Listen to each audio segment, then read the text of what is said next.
Hello my friends and welcome to the second part of fantastic video which is discussing 6 Cialdini principles. So we're talking about reciprocity, commitment, social proof, authority, liking and scarcity, and all these principles are equally used for some frauds and for marketing. And today we talk about the dark and light side of persuasion with Lance Wantenaar. This is the second part of the series, and I absolutely inviting you to watch the first part if you didn't watch it before, and also watch the previous video which we did on how you can use your data online. So hi Lance, you already introduced yourself, so shall we go to the first principle, I think? Yes, definitely. That was easy. So that fourth principle is authority. And I like in the blog where I collected that, they say you will obey. So let's talk about authority when they say you will obey. And basically, it's a very interesting idea because I think it taps in a lot of security issues, in a lot of fears which people have. Mm-hmm. And I'm very interested how it's used for fraudery because, well, it's not very easy to convince people with that you will obey idea because people usually resist. But in marketing, it's often used for people who have very specific issues. First of all, they need external validation and they remove their desire to take the decision. So these principles are often used for the very fast emotional decisions, and they say, quick, buy it now. Mm-hmm. And they also say that, well, you must buy it because some consequences will happen. So I couldn't think anything else, because in marketing, we usually never say to people like, you must buy it right now. I mean, it never works, does it? It does work when it's done in the right way, but I'm going to challenge you to say that it's not being used. Take a look at any of the marketplaces nowadays when you're looking at buying product. eBay is a good example. They changed it quite subtly. They had the auction aspect of it where people could bid, and it created a bid war, and you had all the other aspects like sniping that used to happen, where people would come in at the last minute and they'd start building tools to try and snipe an auction and get it. And then what eBay realized is that they could actually bypass this whole auction process and get a faster purchase out of the customer because they had the buy now button. Now what it does is it creates an overriding urge. Instead of wanting to sit through the stress of doing an auction, it gives them the authority and gives them the possibility of making that decision and feeling in control of being able to purchase it now. So it meant that they could potentially get a higher return on the product listing, but it also sped up the purchasing process. So that's a very subtle way. To separate it from the scarcity aspect. That's why I say I'm not sure how the authority is specifically used. I agree with you that by now it's kind of look like that. Yeah, it's about the instruction, how the wording is used. Mm-hmm. So it's not just about creating an environment. It's also about how the instructions are used in the phrases. So language is a very important part of it. I know colors are also used in certain ways to actually entice people to make the decision, but that's a slightly different aspect to it. But when you take a look at some of the messaging in emails, take a look at the language, how the language is written, how the sentences are constructed. Because invariably what you have is that you'll have some form of instruction. And a click to action is almost like an authority command. If you want to take action, this is what you need to do. And that's an authoritative position. Is you're the person with the authority to make this decision, but click on the link. But invariably, it's almost like a subtle version of instruction that you're telling the person, doesn't matter what you think, just click on the link and then you'll get access to it. So we deconstruct the landing pages, or we deconstruct the marketing overall with these principles. I think basically this authority principle only work with other principles alone, because if you will just say buy now, I don't think somebody will buy it. But if you give them the reason to buy, which is like with all the other principles, then it works very effectively, right? Yeah. When it comes to fraud, it's a slightly different situation. There's a number of ways that you can have authority figures in a fraud scenario.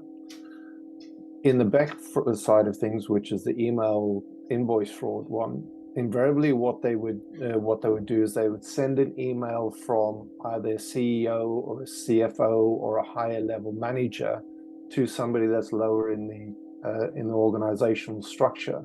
So you're coming from a director or a C-level executive that's sending an email to somebody in the finance department. So what that does is that it uses hierarchical authority in an organization that then instructs somebody that's maybe an employee or that's an analyst or anything of that nature, and telling them, this is what I'd like you to do. Can you help me solve this problem? Again, using reciprocity and rapport and whatever to start the conversation. Once a person accepts that person, even though it's an impersonator, is the actual person that wants this request done, there's a number of other psychological principles that come into play. But what it does is that's an instruction, because you got this hierarchical authority that's asking this person, can you help me? Or you've got to do this. You can use a certain amount of stress in the language as well. But again, it comes down to this hierarchical authority. You can have a slightly different scenario as well. You can have somebody that's got a technical authority. And that's where a lot of the telephone scams and the online scams that are happening is that you get a fake error message that comes on your computer and you can't clear the screen because it keeps on popping up.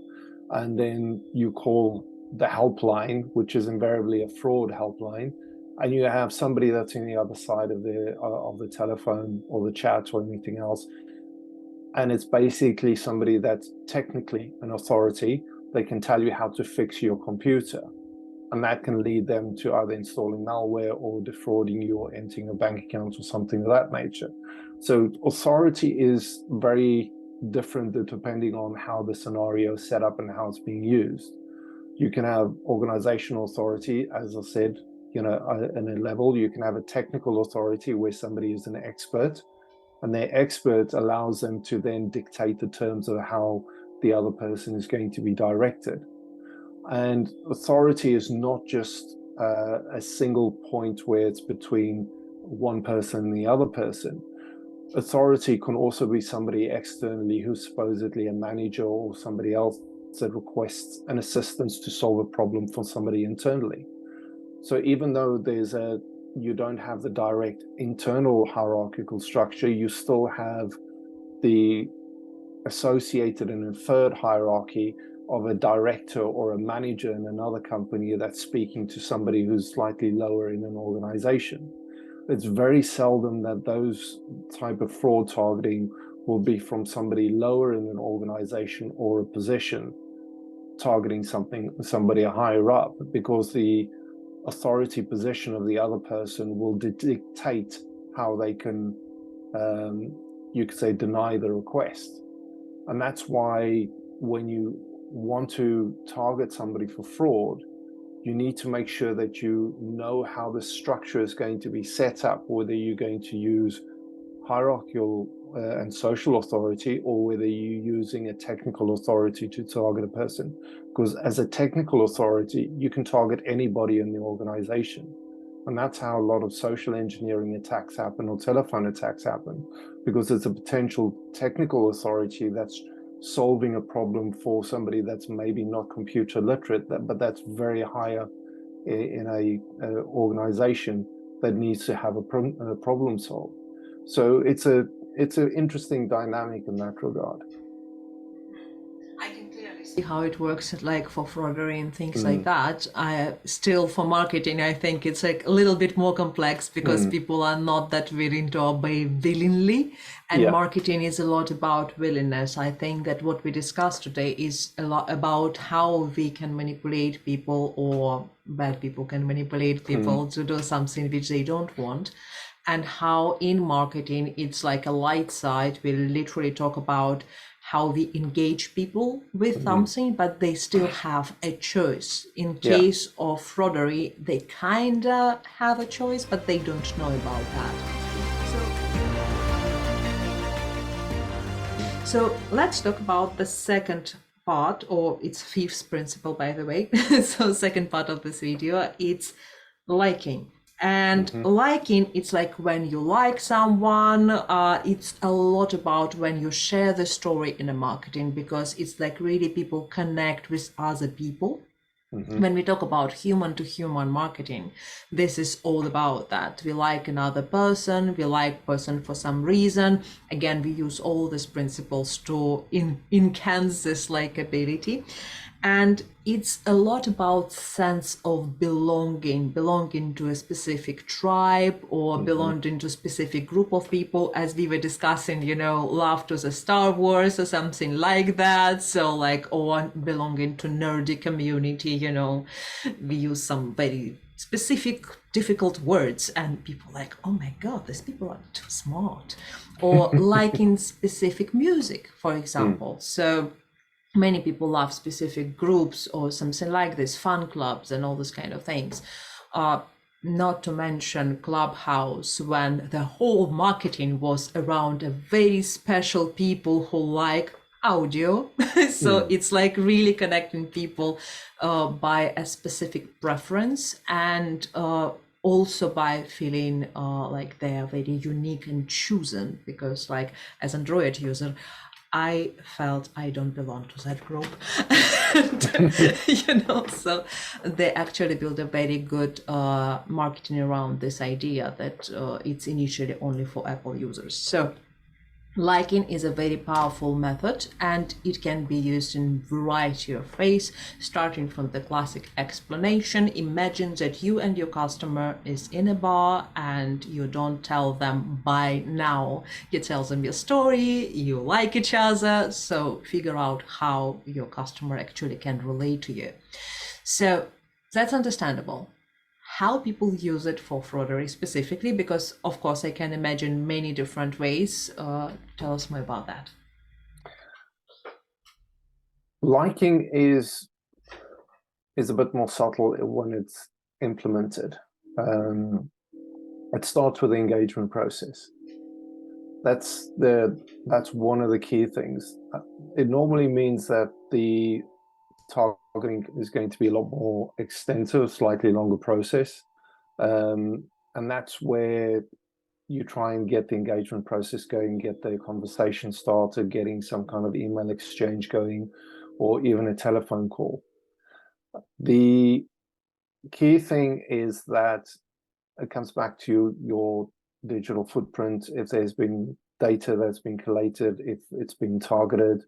Recently that I've seen with all of the ransomware attacks that have been happening, where they've been retrieving a lot of the data, what they're actually doing is they pull out the data, they look at all the personal information that's in there, and they build a profile up of a person. Now, once you've got a profile of the customer, you've got maybe social security number, personal preferences, all kinds of other stuff. You can create almost like a crafted email or a crafted communication, because you've got personal information about it. And when you start a call up and saying, oh, I'm so-and-so, I'm calling from this company, we've had an issue, and start the conversation. And because you're calling from, let's say, a technical authority from a company saying, we've had an issue, I need to confirm some information with you, it's a non-threatening approach. And then you can introduce a fact as like, how are you doing? And you start saying it like, I was at a, football game and I thought this team was really fantastic. Who do you support? You might actually know that this recent game was with this person's opposing team. And you can say, oh no, this player was really fantastic during the game, and I even though he's not my team, I thought he was really good. Now what you're doing is that you're using a certain amount of liking and almost like a complimentary way of the other person's team that's part of his tribe and his identity. Is like, oh, he appreciates my team play, or he appreciates something in my team. He must be okay. It must be safe. He must be a good person because he's complimenting my team. And it's very rarely that somebody will say to somebody else, oh, your team's really good. Or if they are, it's either begrudgingly. But that tribal rivalry tends to be the normal dynamic. When a person does that, they're actually creating that feeling of goodwill to the other person, which means the other person's trust level increases. And that allows them to start the process of targeting the person more effectively. And that engagement process is very much because they've got just enough information out of your profile to then target you in a bit more of a target in a specific way. It's very, very uncomfortable if you think about the whole process, because it makes you feel very uncomfortable, but it's a very effective method of doing it. Whether you do that through a telephone call or an email, the process is the same. By using inferred statements or just these pieces of information, you read in your own interpretation of the other person. And because you're building that rapport, that allows a whole relationship to develop, to allow you to take it to the next stage where you can ask the person for assistance, where you can ask the person to do things. And that's the slippery slope almost in how people are targeted. I also can think about some example which you gave a long time ago on LinkedIn, and I'll give you example from my life again. Of innocent, not fraudery at all. So I remember that again at the 2002 or something like that, there were forums for IT people and things like this, mostly boys. And I was doing a lot of websites. And if I didn't know something, I would go there and I would have a lovely picture and a profile. And I would think, guys, I don't know what to do. And I would have all forum come and just fix my site and do whatever kind of things without any payment for that. And I remember my colleagues who were actually men, and they're like, oh, I don't know how to fix this problem. And I would fix problems like this. Not me really, but the forum of boys. And like, they would know this approach, they would see it, and they're like, it seems I have to create a different profile with a pretty picture and do exactly what you do. So, I mean, and pretty much we know that this exactly works in games. People do it, they create that female profiles and they ask in the group games, like, some kind of financial help and stuff like this. It's one of the known frauds in the gaming industry. Yeah. And you mention one of the fraudery methods when that fake Korean photoshopped lady message that she want to have a golf something by accident. Tell me about that. Yeah, I had a random WhatsApp message from somebody in Korea. Same thing, very attractive lady, well endowed, saying, are you going to join me for a golfing weekend?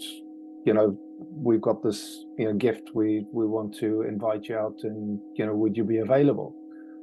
And obviously, I looked at it and started laughing because, first of all, I really don't like golf, so I'm not the target market. If it was somebody else, then they probably would have accepted it. Secondly, because this whole approach to me was so obvious, because it was somebody who was very young, very attractive, very well endowed, and offering a high-end gift which again makes you feel nice. It's using the reciprocity approach, and it's a surprise, so the novelty of it. And yeah, and it's, yeah, she's nice, she's pretty, she thinks I'm okay, and you know, I'm not the right person, but it's a whole process of getting a person engaged. And that's the same principle. You're using physical appeal to actually get the engagement out of a process, and you're also offering a reward as the back end, which then gets you even more excited about it. And obviously the whole process of somebody younger being interested in somebody older kind of stokes. I was thinking that, you know, it's really can attract people who actually have some issues in terms of, like, you know, they like don't believe that they are good enough, or they believe that they are too old or something like this. And the fact, as you say, that approach of somebody younger is kind of helping them to believe in a better self, so to say. Yeah. So it's really personal issues. Again, we talk about the, like, you know, the sense of belonging to a younger group of people. We talk about the middle-age crisis men who actually all the time want a few younger wives to, you know, to prove that, yeah, they're younger again, all these kind of things. So it's really dive in a very, very deep psychological issues, but at the same time, it's very, very powerful. So as I said, use it myself. Works like magic, not for fraudery, just for coding. You know? So yeah, don't do it, guys. I mean, don't believe in Photoshop Korean girls, they don't exist. So, and yeah, by the way, example which I was giving, by the way, you remember in that comment, there was fantastic example about the, I think, Korean biker who on Instagram created the fake profile, and he actually posted a lot of photos as if he is 25 years old, Korean lady, and very beautiful lady, in fact. And there was a whole interview with him. He said, like, I had fantastic engagement. I actually enjoyed it a lot. And I mean, you can see his real video. It's so much fun. So whenever I see very photoshopped lady from Algeria, I instantly remember that guy, and I believe that guy is behind that girl. So guys, remember about that. Behind every Korean beautiful photoshopped lady is 60 years old Korean guy who wants your money. So be careful about that. Yeah. So our final method, or Cialdini final method, is basically scarcity. And I think scarcity is one of the most typical marketing methods, because scarcity is always like buy it because it will end, just 5 places available, limited stock available, buy until this and this date, after that the price will go up. In the case study, like they were talking about disconnecting certain plane tickets and then the price come up, or any kind of discontinue of the product, we sell in the stock or something like this. So whatever is not available, it actually get a better sales. So scarcity is like very understandable idea. And I think it's a lot about abandonment issues, because we feel like we will be deprived of something in case we will not act immediately. And interestingly, most of the persuasion marketers, they always recommend to add scarcity, because whatever we talk about the benefits of the product, whatever we add the story or likability, or whatever we persuade people with authority or testimonials, unless we add the scarcity factor and people believe that they can buy it anytime they want, they most likely will not buy it. And personally, I can say that I play a lot with that, because I say to people that they need to prove me that they can work with me.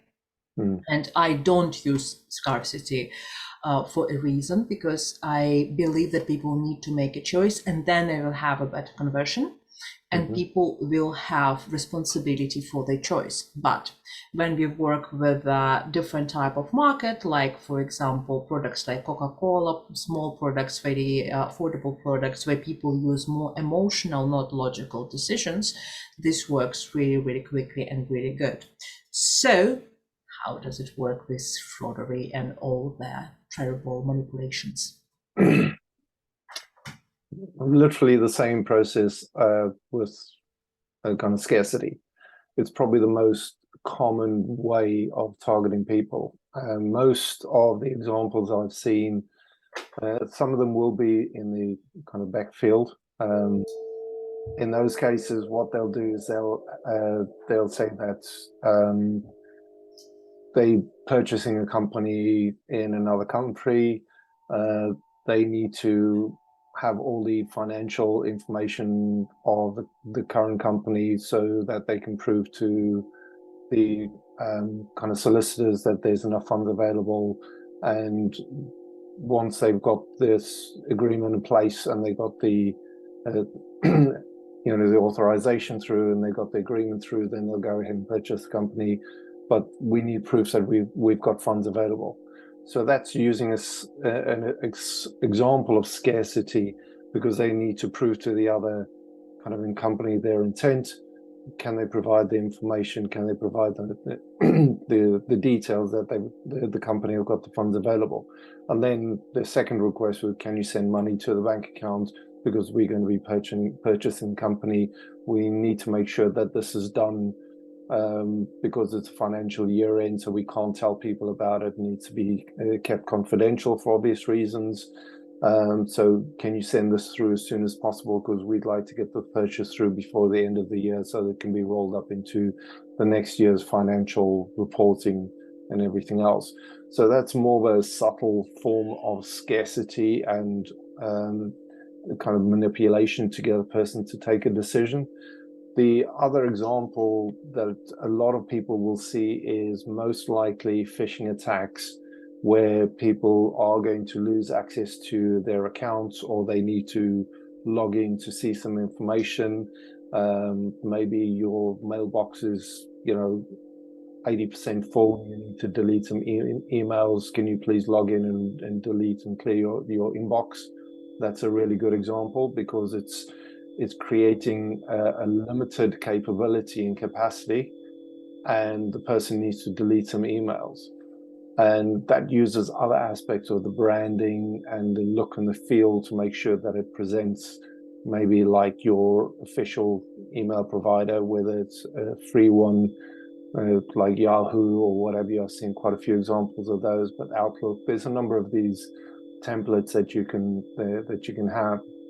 The other example for scarcity is people losing access to their accounts, losing access to your Facebook account, or losing access to your bank account. Somebody has charged your account with $1,000. Can you log in to see if this is you? That's creating a scarcity, because now you've lost $1,000. How's that happened? The key thing with scarcity is that it very much targets fear. And that's where the abandonment issue comes in. The fear of loss is probably the most powerful trigger for a person to take an action, whether it comes from marketing as in limited availability, or whether somebody's going to lose money, or they're going to lose access to an email account or a corporate account or anything of that nature. It's that fear of loss, because people are very focused on self-preservation. Anything that triggers potential threat of self-preservation and feeling safe will get the person to take an emotional action, an emotional decision. And that can then force the person to take a step or a decision to click on a link. So scarcity is the most common form when it comes to phishing emails, where you want that snap decision, because you're very much focusing on, I need to maintain my access, or I need to make sure my account is safe, or is there a problem with my account? Or you'll get an email that's like, we've noted there was a security issue on your account. Can you please log in to make sure that your security options are correct? It's inferring that there was a problem with your account, somebody else has hacked into it. You need to make sure that it's correct. Please click on the link and log into your account to make sure it's okay. But again, what they do is that they create a a virtual site or a copy of a site that looks like the site that you normally log into, but in the background it's just stealing all your login details, which can then lead to either somebody getting access to a corporate site or somebody getting access to a banking account or maybe even an Amazon account. And if they've got access to an Amazon account and there's a card detail saved onto it, they can do a number of purchases almost immediately, because most likely it's a one-click buy, so they can buy a bunch of things, and by the time that you realize that it's fraudulent, the goods have been shipped. And then what they can do is they change the password. Now what it does, it puts you in a stress situation, because now you need to try and get access to your account. You've got to cancel cards. You've got a number of other things that you've got to deal with at the same time. By the time that you're trying to deal with all of these things, your account's being hit with multiple levels of fraud and payments which are coming through. You might be able to counter it by canceling them, or you can dispute it with a bank, but then the onus is on you to prove that it wasn't you to making the purchases. So it's one of the most common forms of attacks when it comes to phishing emails and links and anything of that nature. So we discussed 6 Cialdini. How to say his surname, Cialdini. right? Cialdini, right? Cialdini. Okay. I tried my best. So 6 Cialdini principles of persuasion. So it's reciprocity, commitment, social proof, authority, liking, and scarcity. And now I want to ask you the most important part: how to not become a victim of fraudery, because you know something about that? I'm quite sure. Tell us more about that. Create a simple checklist. The reason why I say create a checklist, especially when it comes to something you're not sure of, is quite simple. It formalizes how you're going to approach something, and it means that you create some rules that you follow. First of all, it means that you can have a bit of a pause when you see something, and because you're doing a checklist, you've got some known steps that you take. The challenge is that if you see something that comes through and you then process it almost immediately, it's very easy to get an emotional decision or emotional reaction that overrides your critical decision. Part of the reason of having a checklist is that when you look at your checklist, it forces you to think, and it forces you to reevaluate situations. So if it comes to an email account, have a checklist. So the first checklist is, am I going to lose access? Do I need to click on a link? What do they want me to do? Now, what that does is it forces you to look at the email critically.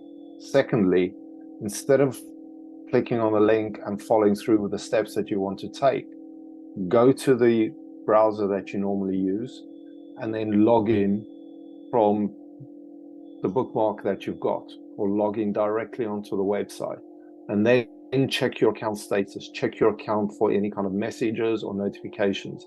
If there's nothing that comes in, then it means that you can go back to and say, okay, this is the most likely a fraud email or a phishing email.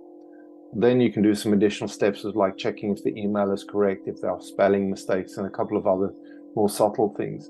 But the checklist is the easiest principle that anybody can follow that doesn't require a lot of technical know-how. That's one of the simplest ways that people can protect themselves.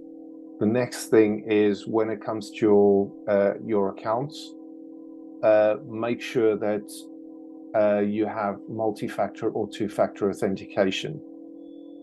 The reason for that is that if your password does get stolen, then you've also got this protection of the second stage authentication, which is a multi-factor. And that is a very, very strong deterrent when it comes to preventing people from getting access to your accounts. And that's probably the 2 most important tips that I can give people. And we can go into a number of others like password management and various other things, but those are probably 2 of the easiest ones that anybody can follow when it comes to checking their accounts. Because emails and SMSs are so heavily targeted, and also social media messages, especially WhatsApp, and you get a lot of these links coming through with them, it's very easy just to look at the prompt and click on it. So that's why it's really good. When you get something like that, first step is take a look at it, get your checklist, even if it's reminders that you got on your phone, or you got a note or something on your phone. Pull it up, take a look at it, and then step back into it. That just gives you a bit of an emotional break from taking the decision that they want you to take and to reassessing something. And that gives you a bit of a pause. As I said, that's the simplest one. When it comes to organizations that are being targeted with financial transfers, make sure that the person that sends the money isn't the person that actually receives it and processes it.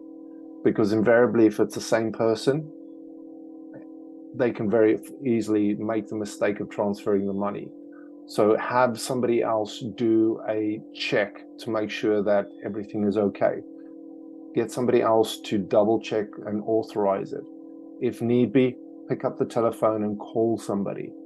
Because most of the decisions that are made when it comes to fraudulent transfers like that is there's not enough validation done, and nobody does a second level check, and they don't come back to it.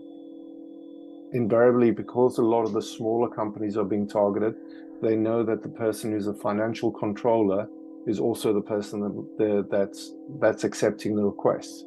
So they've got double the amount of work. They've got to receive the information and they've got to process it. So if you are in a position where you get the request coming in and you make the payment 2 days later, because then you can go back and you use your checklist. Is this person correct? Is it what they say is correct? Have I called the other person? Have I checked it with a director? Have I spoken to somebody like that? Because people don't put these checks in place to do a pause, it's very, very easily to fall into the trap and automatically make the processing, because it's a 5-minute job. I can do it. We've got enough money. We can deal with it. Or if it's an invoice, it's an urgent invoice. Nothing stops you from picking up a telephone and calling the person who's supposedly sending you this invoice. And don't call the number that's on the invoice. Call the actual original number that you've got on file. Because invariably what they're doing is that they may be using a different number, or they're using a mobile number or something else that directs the call to the fraudster. So use your contact list. If need be, bring a search up on the internet. Look for the actual telephone number and call into that number. It's the same thing with bank account attacks. Instead of replying to the same telephone number or calling back on the same telephone number, look for the actual number on the website.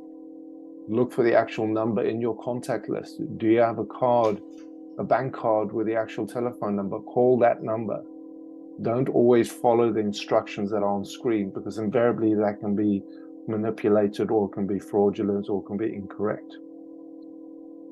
It's actually very interesting that you say, like, don't follow the instruction on the screen, and be back to the authority kind of part of that. So following the instruction. And I just want to add, to summarize this part, because we also talk about how people can avoid their purchases which they often don't want to make, because it's not only about fraudery, it's many times we end up with products which we don't want, because marketing was not really fair. And interestingly, the ideas is very, very similar, because in marketing there is an idea of the two system thinking. So system one is a fast thinking, which is related to emotional purchases, and the system two is the logical thinking. And when we talk about the small price purchases, it's so to say no-brainer. So basically people easily buying the things, and then you end up with things which you don't want. And same thing, you literally go for a little bit of thinking. So sleep over this idea. When somebody manipulate you, when somebody tell you that, you know, this is the last time you can purchase it, never do it. And like literally you need to think twice, because many times the thing might be good, but do you really need it?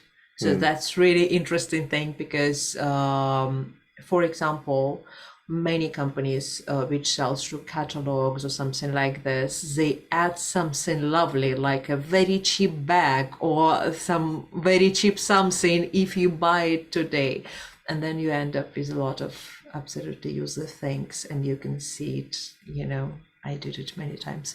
So don't do it. You don't need all of that. So it's really powerful. And one thing which I can add as well with that, so when we exposed on our social media, which definitely can also lead to some financial fraudery, the first thing, change your password to your social media. Second, unlink all the third-party sites from your social media. And like definitely, as you say, two-step identification. So I suggested it recently to one of my friends who said like, there is someone who is answering to my messages and I don't know what to do. So literally when we give permissions or something like this to the third-party softwares, we often given this idea that, you know, they're allowed to message on our behalf or something like this. And we discussed it in the last video when we literally give permissions to third parties without even reading their privacy policy or something like that. So definitely this can help you with both, I think, marketing and fraudery as well. Yeah, definitely. So how people can find you, how people can find your article. Tell us more about that. The article will be published. I need to pull up its HS Publications. It's a cybersecurity publication that this will be published in. I'll publish the link in my LinkedIn profile for people to get access to it. The other thing, people can get me on Linktree. Just look for Linktree Thinking Like a Genius. It'll have links to podcasts and all my social media profiles and everything else. And you know, people can just reach me from there. And also, you know, whichever social media channel that they want to connect me on. All these links in the description to this video, and please enjoy and reach Lance on his social media and absolutely listen to all his podcasts. They're very interesting, very nerdy, but they're interesting. So definitely watch that or listen to that, and definitely read the article, because by the time this video will be released, this article will be available, and I will share the link in the description as well.